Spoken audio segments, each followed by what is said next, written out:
这个雅典上方。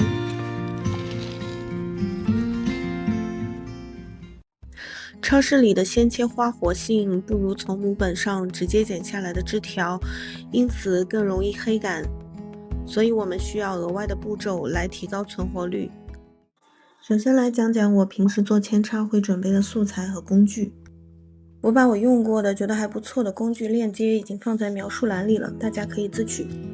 首先选一把你自己喜欢的鲜切花，尽量选择这种叶片油亮、枝条粗壮的。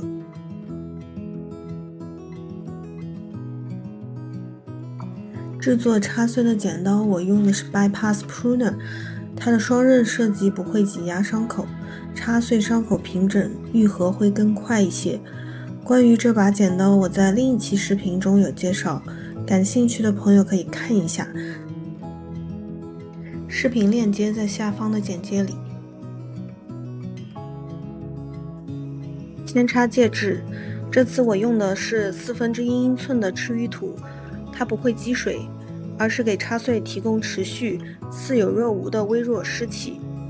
这种稳定刺激是插穗向下扎根的关键，这个尺寸的透气性可以使插穗生出粗壮又健康的根系。你也可以用现有的其他无营养介质，比如珍珠岩来增加透气性，用蛭石细叶康增加保湿性。大家可以根据自己的环境来选择最合适的介质。秋冬气温低的时候，蒸腾量小，赤玉土保水性相对来说略强了些，容易持续过湿导致黑杆，因此我会混合珍珠岩来增加排水性，保障根系透气。关于各种介质的扦插试验对比，我在另一期视频中有介绍，感兴趣的朋友可以看看，视频链接在下面的简介里。育苗杯我选用的是这种透明的杯子，可以清楚地看到生根情况。标签和笔，如果同时扦插不同品种的话，还是做好标记的比较好。Rooting Gel 不是必须的，但比较推荐使用。它的主要活性成分是3吲哚丁酸，能高效刺激插穗生根。我用的这款有效成分比较高，价格稍贵，但它的凝胶形式能包裹住切口，减少有害细菌侵入。大家也可以根据预算选用其他同类产品。消毒水和容器用来给育苗杯和剪刀等等进行杀菌，减少黑杆。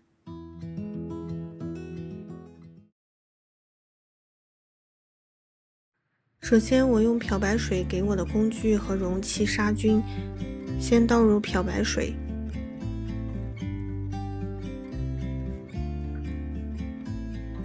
然后加水稀释。这个不是必须的步骤，但是有条件的话进行杀菌可以减少黑杆率。将育苗杯、容器和剪刀放进去，浸泡5到10分钟。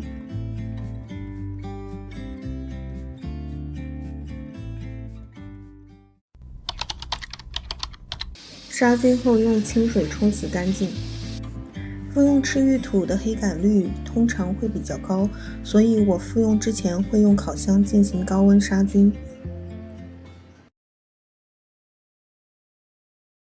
首先来看雅典的选择，我比较喜欢保留10几厘米长度的插穗，至少保留2到3个饱满的雅典，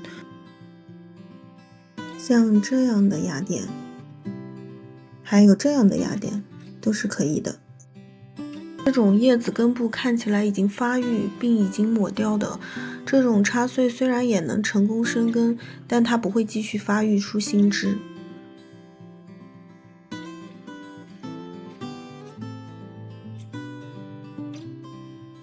另外最好选择雅典均匀分布的作为插穗，雅典不要只集中在同一侧。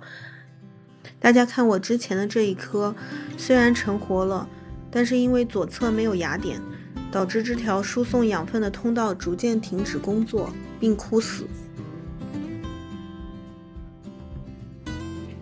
现在开始处理插穗，最上方的雅典我们要在它上方大约1厘米处剪一刀，最最下方的切口我们要斜切45度，这样可以增加插穗的吸水面积，去掉一些多余的叶片，这样就是一个处理好的插穗啦。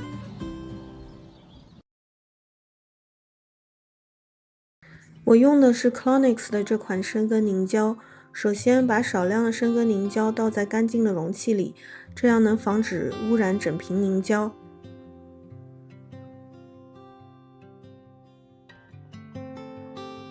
可以看到这款是紫色的，非常方便观察涂抹是否均匀。然后将插穗斜切口处均匀地沾上凝胶。粘好后，记得在杯壁上轻轻刮掉多余的凝胶，避免过浓的药剂刺激伤口。扦插时，插穗不要插得太深，这样根系向下的生长空间就会受限，且放在托盘里会长期浸泡在水里。插穗切口位于育苗杯上方大约1/2的位置比较好。我这个就是反面教材，可以看到根系几乎没有向下的生长空间了。杯子里先加入约1/2的介质，将插穗放入，最后用介质将剩余的空间填满，轻轻压实，这样可以防止切口在插入时被挤压。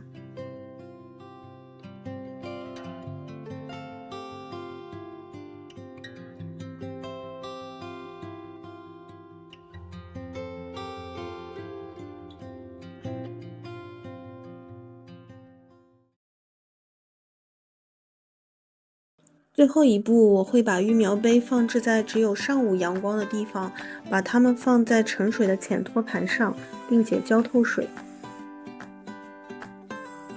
不要放在下午直晒的位置，因为插穗在生根前吸水能力非常差，下午的突然高温很容易把它们风干脱水，也会迅速提高托盘里的水温，滋生细菌，导致我们的插穗黑杆。